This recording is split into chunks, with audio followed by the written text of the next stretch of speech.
Hello friend, ঐশীস কিচেনে সবাইকে জানাই স্বাগত। আশা করছি আপনারা সবাই ভালো আছেন, সুস্থ আছেন। আজও আমি একটা নতুন রেসিপি নিয়ে চলে এসেছি। আজ দেখাবো ডিম সয়াবিন আলু দিয়ে ঝোল।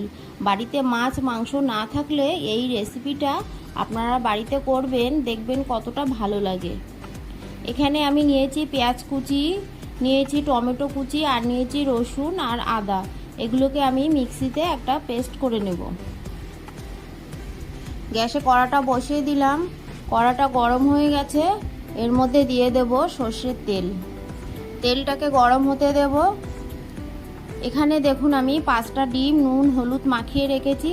ডিমটাকে আগে থেকেই সিদ্ধ করে নিয়েছি। এই ডিমটাকে ভেজে তুলে নেব।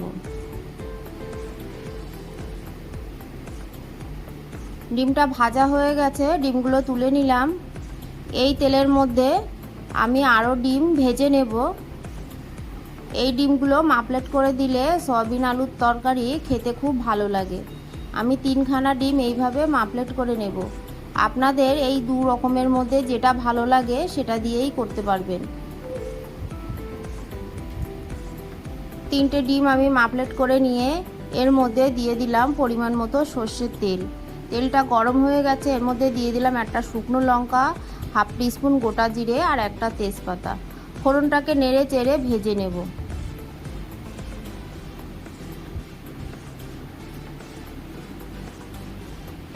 ফোড়নটা ভাজা হয়ে গেছে,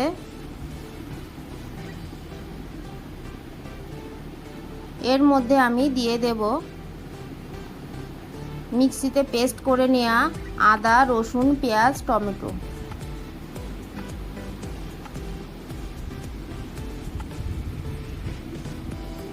সবগুলো দিয়ে আমি ভালো করে মশলাটাকে কষিয়ে নেব।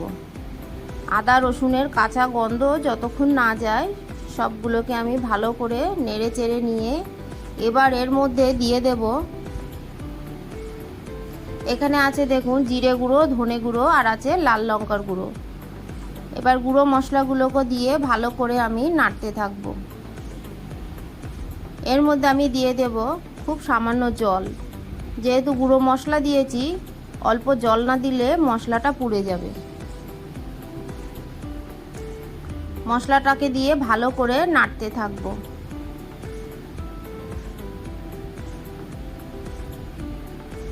এই রেসিপিটা আপনাদের বাড়িতে মাছ মাংস না থাকলে অবশ্যই একবার ট্রাই করবেন, দেখবেন খেতে কতটা ভালো লাগে। এখানে আমি দিয়ে দিলাম হাফ টিস্পুন গোলমরিচের গুঁড়ো।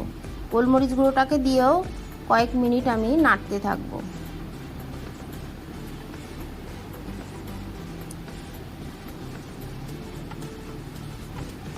এবার মশলাটাকে ভালো করে কষিয়ে নিয়েছি। এর মধ্যে দিয়ে দেব সয়াবিন। সয়াবিনগুলোকে আমি আগে হালকা গরম জল করে সিদ্ধ করে নিয়ে ভালো করে ধুয়ে জল ঝরিয়ে রেখেছি। এই সয়াবিনগুলোকে এই মশলার সঙ্গে ভালো করে কষিয়ে নেব।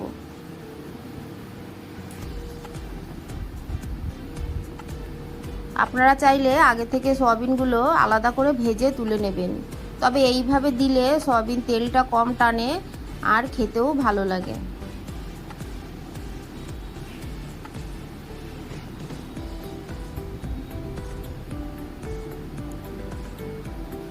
ভালো করে নেড়ে চেড়ে সয়াবিনটাকে আমি ভালো করে কষিয়ে নেব।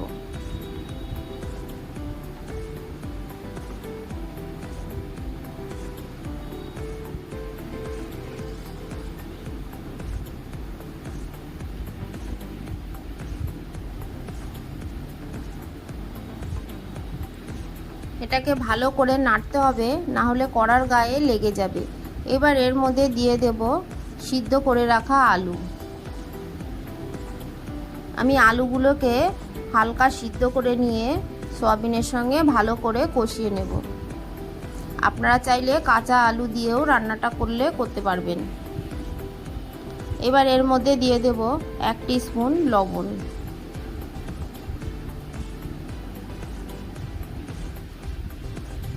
আর দিয়ে দিলাম খুব সামান্য জল। দিয়ে মশলাটাকে ভালো করে কষিয়ে নেব। দেখুন কড়ার গায়ে লেগে যাচ্ছে, এইভাবে নেড়ে নেড়ে কড়ার গা থেকে তুলে নিতে হবে।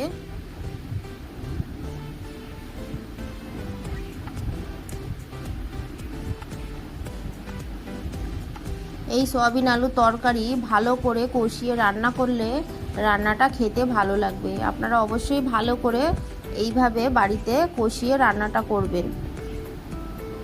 এবার এর মধ্যে দিয়ে দেব পরিমাণ মতো জল।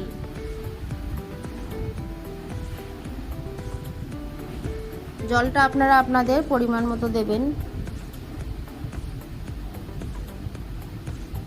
জলটা দিয়ে এবার আমি একটা ঢাকা দিয়ে কয়েক মিনিট রেখে দেব। কয়েক মিনিট পর ঢাকাটা তুলে নেব। এবার এর মধ্যে আমি দিয়ে দেব মাপলেট করে রাখা ডিম। ভেজে রাখা ডিম, সব ডিমগুলোই আমি একসঙ্গে দিয়ে দেব।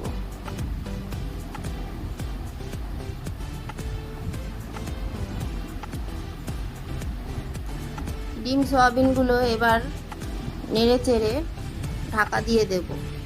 কয়েক মিনিট এইভাবে আমি ফুটিয়ে নেব।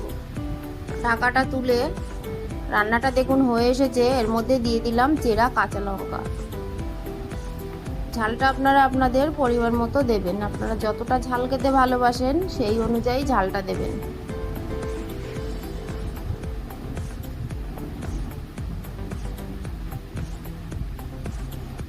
আমি একটু দেখে নিলাম ঝাল নুন ঠিক আছে কিনা।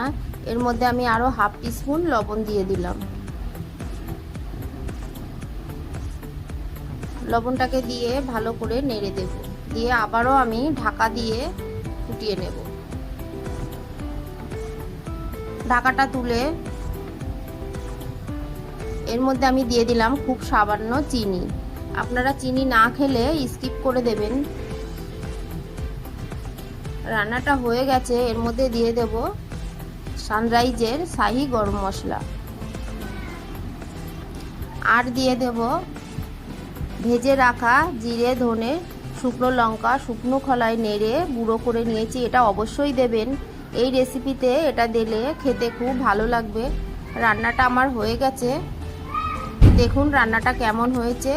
আপনারা অবশ্যই এইভাবে বাড়িতে একবার করবেন। আমার এই রেসিপিটা আপনাদের ভালো লাগলে আমার চ্যানেলটিকে সাবস্ক্রাইব করার অনুরোধ থাকলো, আর পাশে থাকা বেল আইকনটি ক্লিক করে দেবেন। তাহলে আমার নতুন নতুন ভিডিওর নোটিফিকেশান আপনাদের কাছে পৌঁছে যাবে। আর অবশ্যই একটা লাইক, কমেন্ট, শেয়ার করার অনুরোধ থাকলো।